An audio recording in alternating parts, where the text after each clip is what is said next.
Hello and welcome to the Show Up Dad. This is a podcast for hardworking fathers looking to level up their fathering skills and be more than just a paycheck or provider for the home. Today, I want to welcome Ben Holmes, aka at Working Class 013. He has been married 5 years to his wife, Kaylee. They have two beautiful daughters, Hadley, 4 years old, and Leighton, 1 year old. Ben is a journeyman lineman out of Local 66, that's in Houston, Texas. Ben's been 10 years in the trade. He started as a crane operator at Local 47. He did his apprenticeship in Houston. He has been a journeyman lineman for 5 years, and he spent 1.5 years working as a business representative and organizer at the Union Hall. He is currently tramping in San Francisco, California. Welcome to the Show Up, brother. Hey, thanks for having me. Yeah, absolutely, dude. I just want to have you kick things off today by having you give our listeners an overview of your upbringing, if you don't mind. Yeah, for sure. So I was born in Portland, Oregon in 1983.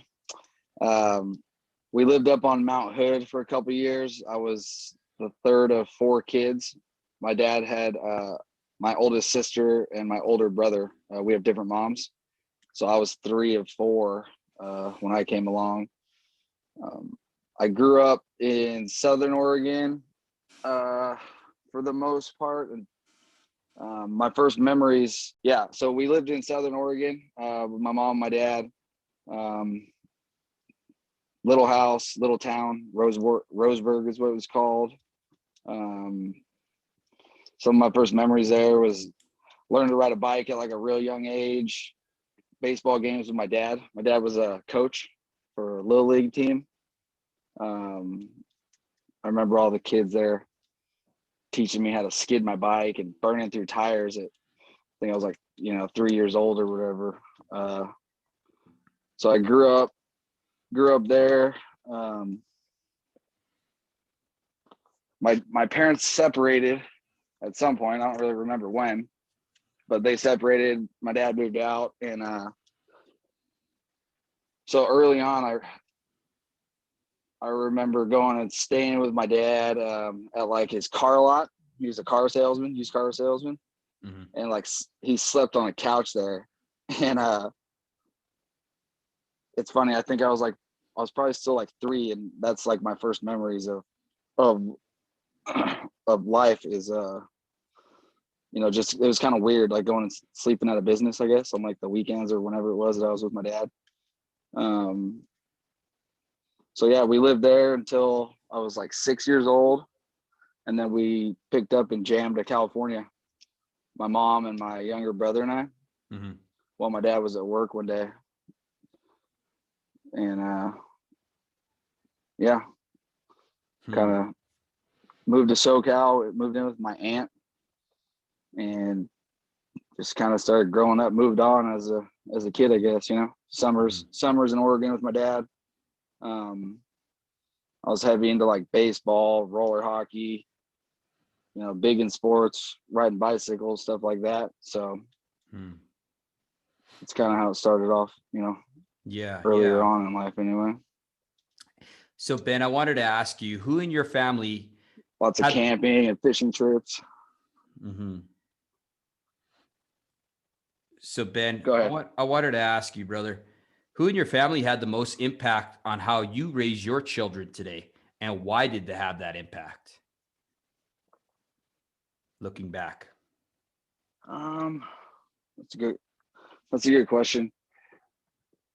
Honestly, I would say that the person that had the most impact would be my best friend Josh, and I met him when I was like 19. Mm-hmm. And, I was like just getting into kind of like partying, moved in with some guys that were older than me. One of them was an apprentice lineman. That was how I ended up getting interested in the trade. But Josh was just always really down to earth. He eventually got married. He was the only one of us that got married, and we were all roommates.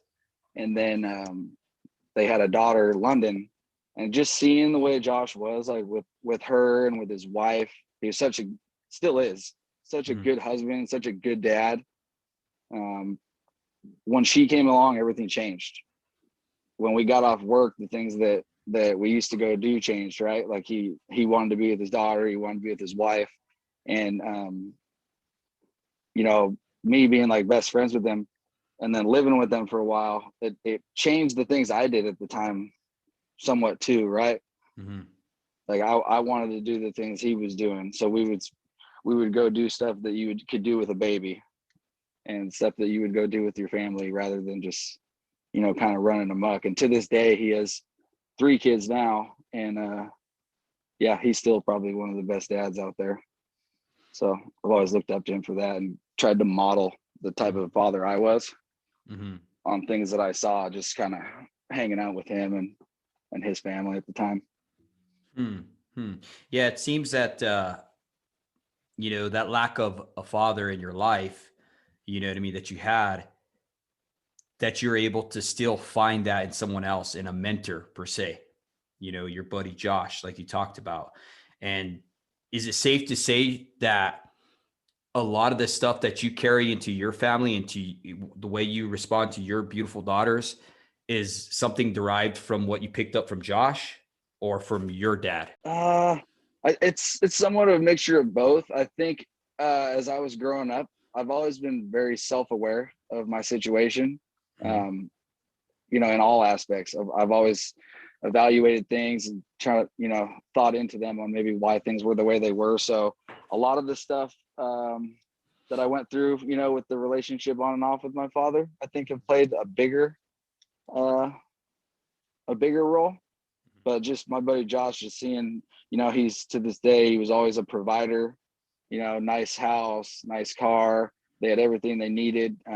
If work slowed down one place, he would go do whatever it took, to take care of them. And so, yeah, he definitely did it right. And then I think a lot of the ways that I saw my dad do it on how not to do it, definitely like played into it as far as the type of dad that I became. Yeah, that's pretty awesome that even at that age, you're able to kind of glean.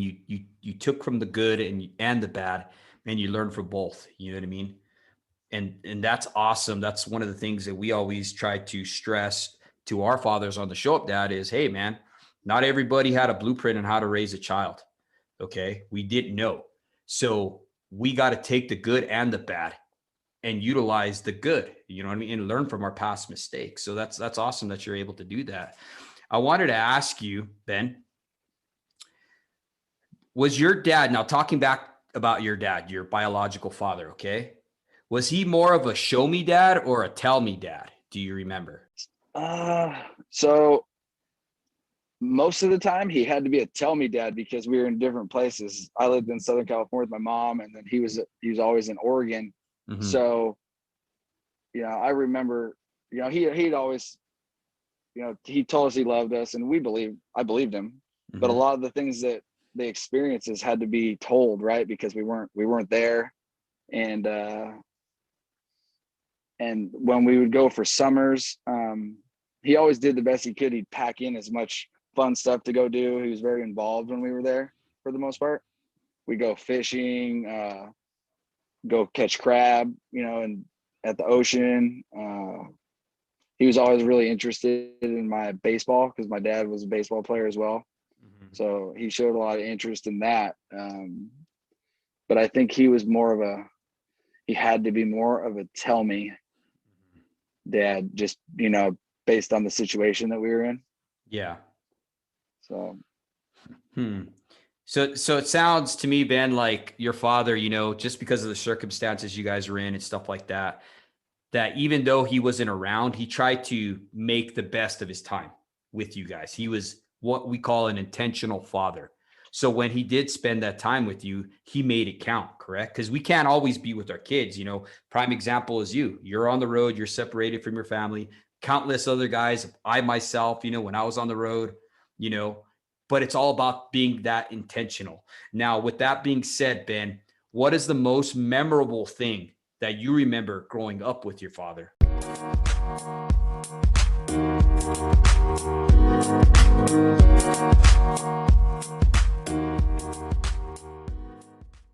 The most memorable would probably be the long drives. Like when we would go up there, we were always doing something. We were always going somewhere. And when we would drive, I remember we were never in a hurry. Mm-hmm. And sometimes we would take a road, and this was back before GPS, right? And so Yeah. he'd be like, oh, we can go this way and go through the mountains. And my brother and I are like, yeah, hell yeah, let's go that way. And I have no clue how he even found his way to get there. I don't remember him looking at any maps or anything, but yeah, we were taking logging roads and just kind of destination nowhere when we go up there for the summer. It was all about us. And that's definitely something that's a characteristic that's carried over with my kids. Is I want to be on an adventure with them. I want them to feel like it's all about them.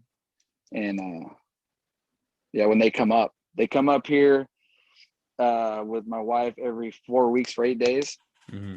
And I sleep about 4 hours, I think, the whole time when they're here. Sometimes this last trip, I had to work 2 double shifts while they were here. And so I had 3 hours in between. So rather than just like crashing in the parking lot, I just drove the 30 minutes back to the trailer and just hung out with them for an hour before I had to head back, because even just that hour, at least I got to see them that day. Mm-hmm. And I don't know. That's better than nothing, I guess, right? Absolutely, brother. And that's time that, I always talk about time being lost, right? We can't get back time. Well, that's time that you actually took to be intentional with your kids. So I got to commemorate you on that. I got to commemorate your father for being intentional as well. It's pretty interesting that you said that you took that hour to go, just 30 minutes, spend an hour with your children to go back. You know what I mean? And I remember even in my days, instead of leaving on a Sunday, I would leave on Monday morning at 2:30 in the morning, just so I could have that extra night with my kids. You know what I mean? And then spend a 14-hour day at work. Those are long Mondays, let me tell you. You know what I mean? But we do that thing as a show up dad. That's what we do. We're intentional, and to our very own hurt sometimes. You know what I mean? We try to be intentional with our children and spend as much time as possible, because that's the most precious commodity for our children is our time. So I want to commemorate you on that, dude. That's Yeah, pretty awesome. absolutely. Now I want to transition real quick, Ben. I know that you had told me that on April 29th, you'll be 8 years clean, right? And sober. Now, That's correct. Yeah, tomorrow, I think, right? Yeah, exactly. So you credit all of your success in life to that freedom you found in that sobriety. So I want to ask you, what was the catalyst for change? Like, take us down that road to recovery, brother, if you don't mind. Share with our audience. Yeah, for sure.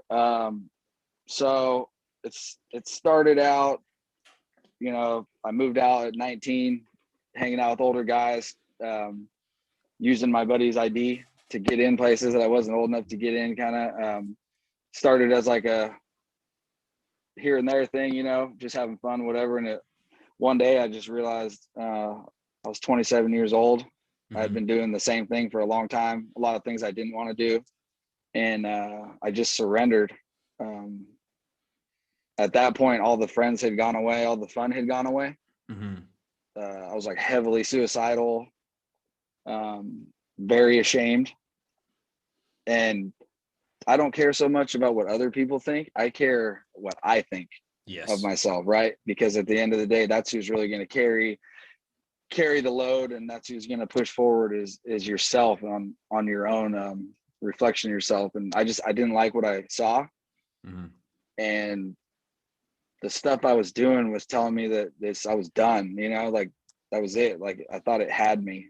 And thank God I just took a chance, and I checked myself into rehab. Mm-hmm. And it was the best thing I ever could have done. I had to learn to surrender, that I was powerless against the addiction. Mm-hmm. And once I was able to accept that, I feel like I never looked back. Mm-hmm. I had to learn more about why I was doing things. It wasn't what I was doing necessarily, because once I was back in right mind with myself, it didn't matter which drug it was. It didn't matter if it was alcohol. Once that was involved, my intentions changed. Mm-hmm. And my plans changed, and everything I said I was going to do changed, and things I said I wasn't going to do were definitely going to happen. And it was a switch.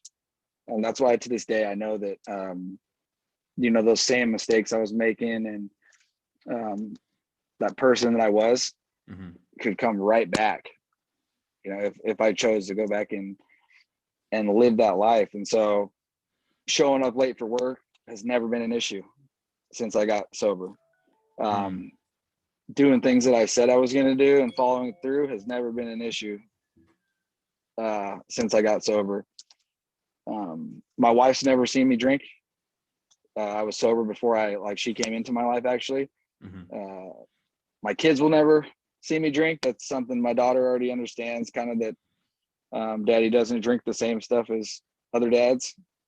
And so that'll be a conversation for later in life, right? And yeah, kind of I'm holding on to that one. But everything, just my character in general,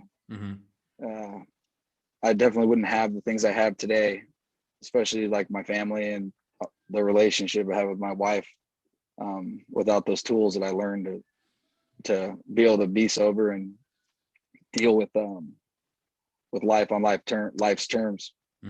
So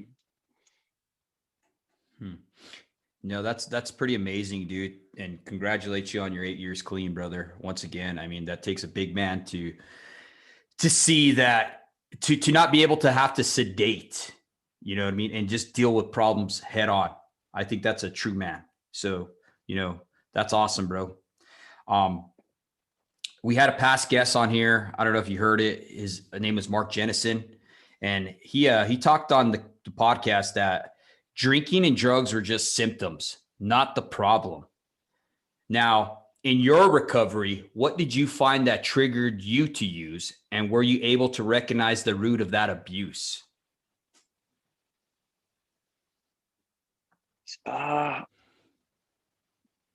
Yeah, I definitely, what triggered me was celebration at first. It was, like I said, we'd go out, we were having fun. That's how it always started, right? Or at least that's what I told myself. Oh, well, I'm at the club. Like, it'll be fine. Oh, I'm going to Vegas. That's why I'm doing it. It's Friday night. It's Saturday night. Then next thing you know, oh, well, it's Tuesday night. And then it became, well, I got to be able to wake up for work. If I go to sleep, then I'm not going to wake up. So I gotta, and that's kind of how it rolled in. But I definitely agree that it is a symptom for sure, because it's like sickness, right? Everybody say like, this COVID crap, everybody has a different symptom from the same thing, right? They all react differently, supposedly. And drugs and alcohol are definitely the same way. I know people that can have one beer. I know people that can have 20 beers and they seem to be able to go on in their life. I react differently to it. I think I've got a weaker immune system when it comes to that stuff, because it completely incapacitates me. As far as you're functioning, but you're not functioning highly. Like that's for sure. I was able to function, and by function, I was able to hide it for a long time. And when you're doing that stuff, that counts as functioning, right? Show up for work, pass a drug test, stuff like that. That was functioning to me at the time. So I thought. And then now, 8 years later, the life I have, my career, my family, this is functioning, right? Being able to provide, to enjoy, and try to balance everything. It's just crazy to think back, like that I thought that there was nothing more to life for me to see. I felt like it was like punishment. I remember telling somebody like life is punishment for me, right before I got sober. And just the more time that went on, the better life has gotten. I'm definitely functioning in the right capacity today. That's for sure. Go ahead. I wanted to circle back. You said that life was punishment to you. Can you elaborate a little bit more on that? Yeah. So, I mean, I guess that was my take on life, right? Life wasn't punishment. I was punishment. I was punishing myself. The further I got into like the drugs and the alcohol, the more excuses and justifications came out. I was like full blown addicted to the drugs at that point. The alcohol kind of went away. It was still an issue if it did come about, but I just strayed away from it because I was focused on other stuff. But I literally felt like just pain. Like I was pained inside. A lot of issues that went back with growing up with my dad, all the lost time. Our relationship severed like when I was about 14 over back child support. Not me personally, but the state, took a bunch of money out of his business account, and that pissed him off at my mom. And he eventually lost his driver's license, which to this day he's never had a driver's license still. And all those things that really shouldn't have involved me as a kid. A lot of that stuff, just I guess holding it all in. And then so that becomes an excuse, right? Instead of dealing with it, and you say, oh, well, this is why, and this is why. And then it all just started to manifest, man. And I just fell so far into like a depression and an embarrassment. And I honestly, at that time, I felt like I did not want to be here anymore. I didn't want to ever have to face anyone and tell them how far I had fallen into it. I tried so long on my own to try to stop that I didn't think it was possible. Like I did not think I was gonna be able to kick it. But at the same time, here I am, right?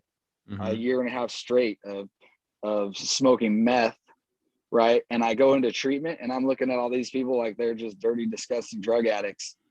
And that was my justification. Like, oh, I'm not like them, right? I'm not, for whatever reason. I had a job. I still have my nice truck. That was all I had. Like I didn't have a pots of pissing, but I had my truck and I had my camper. Like those were the two things that I had left. I had, my condo was gone, all that stuff. Things had just slowly fallen apart. That's where I felt like it was punishment, right? Like life did not meet up to my expectations at the time. And in my mind, I was blaming everybody but the source, which was myself. And so that's where those feelings I think came from at the time, was just there was nobody to blame. And that's where I guess your mind starts trying to figure out the easy way out. And definitely not the right way, but that's what that stuff does to you sometimes. So, and it's crazy when we get on that cycle, Ben, because, we're in depression as men, and I talk about this all the time. Okay. Different psychologists and stuff like that. They all say the same thing, that men, since we're boys, we're never taught how to really express our emotions, right? Since we play sports, you fall down, you hurt yourself. What do they tell you? Get up, kid, rub some dirt on it, right? So we're taught in that aspect to really push down those emotions. Okay. You're not a man if you cry. You're not a man if you deal with this, right? So what happens? As men, we handle depression differently than women. We're completely wired different than them. So as men, we suppress those issues, and then we act out that depression in anger. So that's why you have these flashes, these anger, this resentment, you know what I mean? And it turns to bitterness. Mike Seth, I listen to Mike Ness a lot. I grew up listening to him, and I love one of the things he says in one of his songs. It's, how can you love if you can't love yourself? I'm sure you've heard that song, you know what I mean? And it's so true because I got a Social D tattoo on my arm. Yeah. See, so you know what I'm talking about, but it's such a true statement. How can you love other people if you can't love yourself? And, when you have that, you don't have that self-worth that was taught to us by our father and how to deal with these emotions. This is the way we become as men. We're a mess. And then we have to self-soothe and self-medicate through drugs and alcohol or pornography or whatever it is, these addictive behaviors that we pick up as men because we're driven men. Okay. So then what happens is we start acting out in these issues. We start taking alcohol. We're already depressed, but we don't understand the symptoms. And what is alcohol? it's a depressant. You know what I mean? It brings you down even lower. So now you get caught up in this cycle to where it's never ending. You know what I mean? It's good to see that you had that moment of clarity, I like to call it, to where you're like, dude, I'm going down the wrong hole. This is bad. I'm making wrong decisions. And at the end of the day, it was your choice. And I just want to say that's awesome, bro. Yeah, thanks. I appreciate it. You're spot on about the addictive behaviors and the depression, and how you might stop one thing. Maybe you say, oh, I'm going to tone this down. But what you don't realize is that as that level goes down, this other level goes up. And most of the time with addiction and, the negative behaviors, the thing that goes up is not going in the right direction. Up is not always the right direction, depending on what you're discussing or what you're involved in. Right. And so you're dead on with that one. That's a big thing with drugs and alcohol, is not trading one for the other. Don't stop drinking and then become addicted to food. And that's where the recovery part of sobriety comes in. If you just stop drinking, you're dry. You're not recovering. You're just withholding from doing it, right? And it's like that clock is ticking and ticking. You have to replace whatever you were doing, the negative, with something positive. And you have to start to recover. You have to start realizing, like, what were your issues, what was causing that, and you have to figure out how to fix that. And a lot of my issues, I know, was stuff just in my childhood, right? Like, I was a daddy's boy, and it always bothered me that my parents were separated. Even during the summer, that was never enough time for me. Like, I remember feeling like just going and seeing my dad for the summer was not enough time. And so with my kids, even now, my wife and I we're making plans to bring them out here, because a week every 4 weeks, that's not enough. No, I know it's not enough for them, and it damn sure is not enough for me. Not to mention that we have a marriage to maintain, right? Sometimes we get caught up in just being parents rather than husband and wife. And so my wife and I, we're very, very vocal. We're a team. And so that's the stuff we're working on right now. Is this job makes career sense, it makes financial sense for us. And so we're just kind of working together to find a medium on how to get our family back together and make it all work the best way possible, for everybody involved. So definitely trying to make the best of the time. That's for sure. So let's touch back on that there, Ben, because you guys are living in two different states, right? Like so many of us fathers who are out there to provide, right? Now, what do you do to stay present in your family's life while on the road? Like, what are some of the things you can share with our audience? Some different ideas and stuff. Staying present. It's also having somewhat of a schedule. I work nights, so when they're waking up, I'm going to sleep. So, I mean, my daughter, my 4-year-old, she somewhat understands that, but a lot of FaceTime. If I can try to catch them when they're waking up and I'm going to sleep, I'll always make that phone call. The little things, like the Ring doorbell. I went for a while, since I'm not there, my Ring doorbell goes off. I stopped paying attention to it. Right. It's just like ding, ding, ding, ding. Well, then at some point we started talking on the Ring. They can't see me, but they can hear me. And my 1-year-old is ecstatic about that Ring. When my wife is coming in with them from the car, she starts freaking out. She wants to push that button because she knows that there's a good chance that daddy's voice is going to come out of it. And so I try to make a real conscious effort to even if I'm sleeping, if I hear that Ring doorbell, I'll jump on there and talk to them. And I posted on Instagram the other day a little video. I went back and screen recorded it because just the joy in their faces from that little tiny thing. I don't know. It's Priceless. My Instagram is it's a pretty good reflection of the person that I am, I think. So I like to share those real moments because my sister is in another state. My brother is in another state. all my friends that are spread out everywhere. I like them to be able to see kind of, what I'm doing, since everybody's so spread apart. Mm-hmm. And that's what I like about social media, is taking a little bit of your personality, a little bit of your life, and, sharing it with your friends and maybe some strangers too, I guess. Absolutely. So And little things like postcards. My daughter loves postcards. So a little thing to get that in the mail and send that, every once in a while. That's a big deal to her. Send her a different little California postcard. This is her little, she thinks it's her little vacation spot. mm-hmm. So yeah, just stuff like that, so that they know I'm thinking about them, and that even though I'm here working, Mm-hmm. they know that, that I'm doing it for them. Yeah. Like they understand that. And I think that's so important too, you know what I mean? Especially when they reach that level of understanding, that you're always constantly communicating with them at their level to let them know, hey, this is what daddy has to do. He's providing. I'm not running away from you. It's not anything you did, because you never know what goes on in the mind of a child, right? They'll grow up thinking, well, why did dad always staying away from me? They grow up thinking that we didn't like them or whatever. So that communication is so important. You know what I mean? To be able to let them know that this is what dad does. You know what I mean? And then to make that time, like you were doing, being intentional, making those daily deposits in their lives.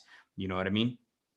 So with that being said, I wanted to ask you, brother, on a professional level, I know it's hard, me being a tradesman as well, being a lineman and going on the road and stuff like that. How did you stay focused and dedicated at work and living a separate life, being a family man as well? What advice could you give our listeners in a similar situation? You have to be, I mean, as cliche as it sounds, I feel like this is a common answer, but you have to be present, Mm-hmm. like where your feet are.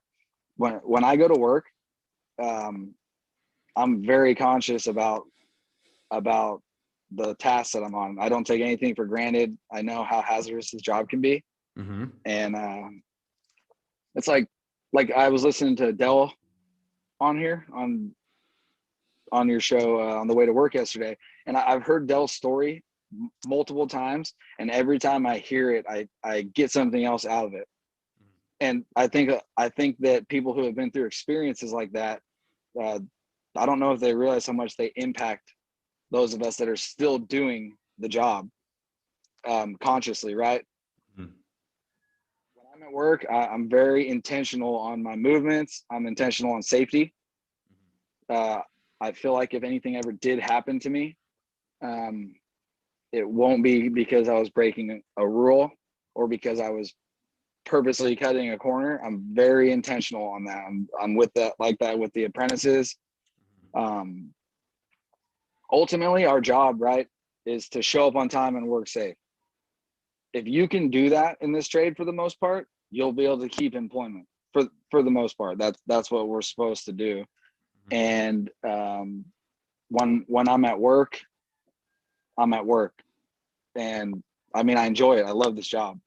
Mm-hmm. But I when it comes time to do the thing, you're watching your brothers are watching you, and you really have to focus. But then also when you go home, you have to be able to turn that lineman off. Mm-hmm. You have to be present there too, right? Mm-hmm.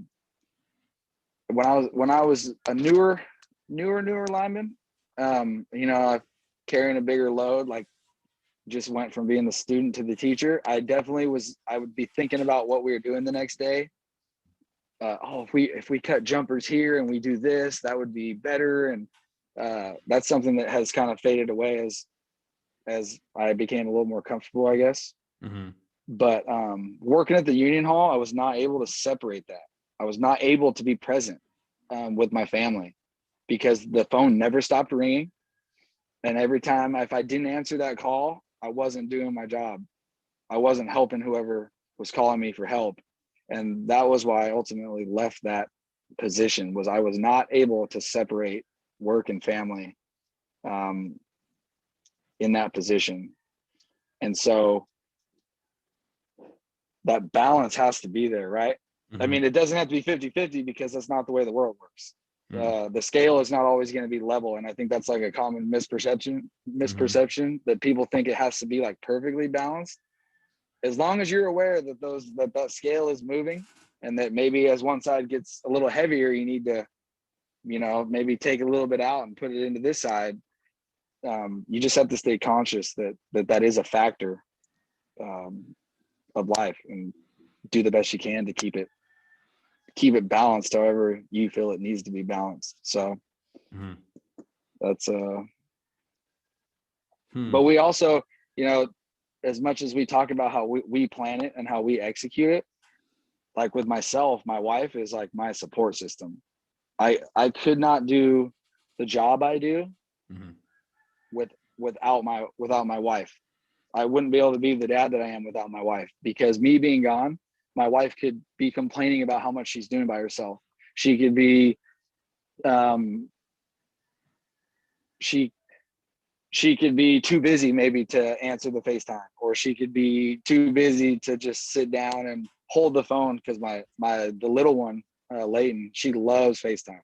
And I know sometimes when I call, my wife's in the middle of something. She might be cleaning, she might be writing her workout for her boot camp, but she stops what she's doing when I call, and she allows the kids and I to have that time. And a lot of credit definitely goes to my wife as far as telling me what's going on when I'm gone. Hadley is having behavior issues, or she's been super upset, or she keeps me informed so I can be cut in. And if my daughter's, whatever her issue is, I can jump in, and somehow I know, right. I know what type of dad I need to be that day without being there. And so that's definitely a necessity as well. When you're apart, you have to have that understanding, that relationship with whoever that person is, right, on the other end of the line, so that things can run as smooth as possible. And so that plays a big part in making this work, is my wife's dedication to our team, and sticking to the plan that we made. And that's so awesome to see, dude, because that's a whole nother message in itself, communication. Okay. When you're having those wonderful communications with your wife, you know what I mean? And she's able to convey the message that needs to be given to you at that moment in time, like you just talked about behavioral issues, whatever, the car broke down, whatever. When you're doing that and you guys are working together as a team, you're showing your children how a father and a mother in a nuclear family react to a situation. You're showing them how to respond to problems in a healthy way. And they're seeing that. And that's so important. That's like super key, dude. You don't even understand. I mean, because nowadays people don't know how to respond to stress. They don't know how to respond to these dilemmas that come up in life, these problems, because they don't have parents that can do that a lot of times. You know what I mean? So when you're able to mimic that and show that in your relationship with your wife, you're teaching your daughters that when they do find a man, how to work with their husband the way your wife is working with you. And that's awesome, dude. Yeah, absolutely. And also too, like, so I'm here, right? And my wife can tell me, the way things are going, and she can explain like, oh, Hadley just has not listened for a couple of days, or she just won't stop crying about everything. And so she tells me, right? And I'm not the one there dealing with that. I'm not experiencing that firsthand. I'm not listening to the crying. So it's easy for me to be the level-headed one to come in and say, well, remember that she's 4. And so I'll be that voice of reason. But at the same time, I have to remember that the reason that my wife has lost she doesn't have a whole lot of patience to start with. But when I can tell that she has lost certain patience, I have to remember that she's there doing it by herself. She's giving all the baths. She's making all the food. She's cleaning up all the mess. She's doing all the entertaining. And so I try to keep her level-headed the best I can, and on that. And at the same time, if if I'm just laying around being lazy all day because I'm just tired and burnt out, she'll check me and be like, hey, we haven't heard from you. And not in a bad way, but just kind of, Yeah. Like, what have you been doing? And so she'll call. So it's not like she just won't, she'll sit there and wait for me to call and be like, why didn't you call us? So that's always good too, is the communication, like we talked about. She can tell me kind of when to boom up, and I can kind of tell her, hey, take it easy. We'll get it figured out, and just that teamwork, because the kids are watching. Like, they are watching, just like at work, right? The apprentice is watching. The type of lineman you are at work is the type of lineman that dude is gonna be, good or bad, right? Yep. They're watching you, and if it's acceptable to you, it's gonna be acceptable to them. Maybe not at first, but it doesn't take long for you to get used to something. And then the next thing you know, the dude who didn't like being yelled at is the yeller. And so with the kids, it's definitely something we try to be mindful of. I'm not by any means a screamer or an angry person whatsoever, in that aspect. So my wife and I are always very calm and cool, and because they're watching, they're listening. That's for dang sure, dude. Level heads prevail, brother. With that being said, Ben, Yeah, what bit of advice could you give our listeners to be a show up dad? I would say just try to be intentional in your plans and in your movement, right? I think a lot of us in life, whether it be your family, a vehicle, a house, a job, you want something so bad, and in your mind you do anything to get it. And then once you get it, and maybe that brand new shine kind of wears off, maybe you quit washing your truck every week, or you get the job and you're showing up 30 minutes early. Next thing you know, it's 10 minutes early, and then it's 10 minutes late. You have to be intentional. If you say that you want something, and once you get it, you have to remember what it felt like before you had it, how bad you wanted it. And I think that can happen with our families. When we were single dudes, out partying, doing whatever, or maybe just lonely, you're going, man, I just wish I had a family. I wish I had. Then you have the family, and then you're thinking back and you're watching your single buddies that are going out, right? You don't want to fall for that grass is greener BS. And I think that's like very common. Guys come and hit the road, and it makes things tough. It's like, that it's going to be tough when you leave, right? You're away from each other. Everything is going to get harder. That's part of the sacrifice. And so when you leave, you got to remember that that's what you signed up for. And if it's not working, then go home, right? If you can't make it work with the wife or with the kids, you need to go home and regroup. You can't just keep moving forward on a broken plan. And I think being intentional and staying focused and remembering why you wanted that and how bad you wanted something, it really, if you can remember that, it's easier to take care of it and appreciate it, kind of. That's the funny thing. We're talking so much about like me growing up and my dad. So right now, from 14 to 23, I didn't talk to my dad. And then I talked to him. I had one phone conversation with him. And I didn't talk to him again until I was like 27. I went up and through my sister, we got back in contact. So I drove to Oregon and see my grandma, and I saw my dad, and I could tell he was still having a lot of issues with, alcohol and stuff. And that's what pushed me to want to get sober. I felt like I was looking in the mirror, like fast forward. And we, in June, I went up to Oregon with my family for my sister's birthday. We all went on like a family camping trip. And dude, I was going back and forth about going to see my dad. He had never met my wife, never met my kids.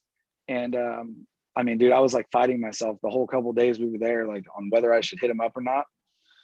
And I hit him up. I was like, you know what? Like, I just thought about it. Like, being younger, like wishing I had a relationship with my dad, better relationship, right? And here I am an hour away from where he's at, and I was like contemplating skipping that stop.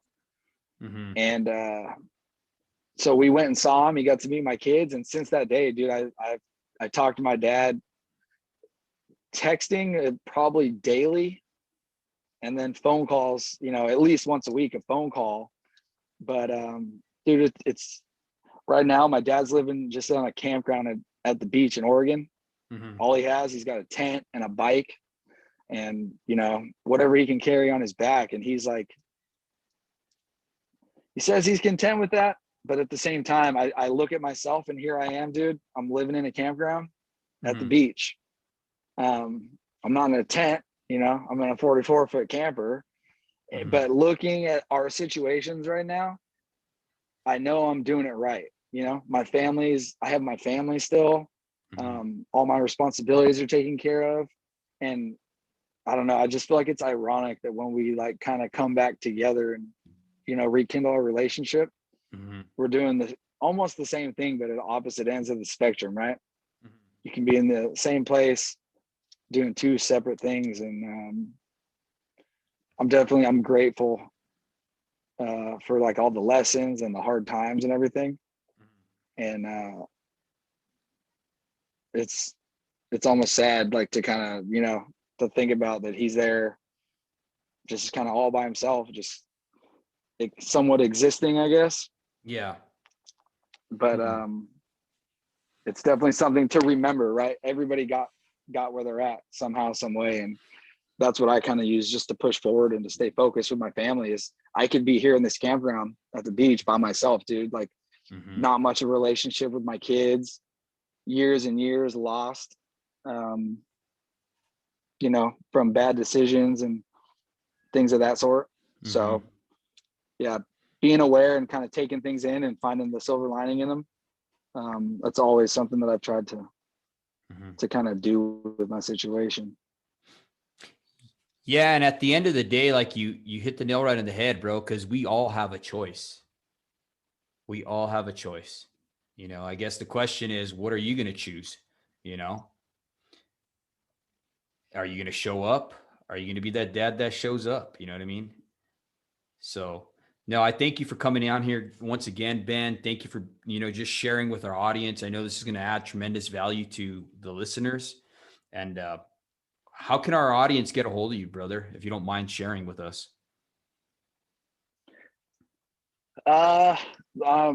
Instagram, working class 013. I'm always on there posting funny stuff, stupid stuff to push people's buttons. But yeah, just Instagram pretty much. Okay. Yeah. Well, once again, I dude, appreciate the show though, dude. This thing is awesome.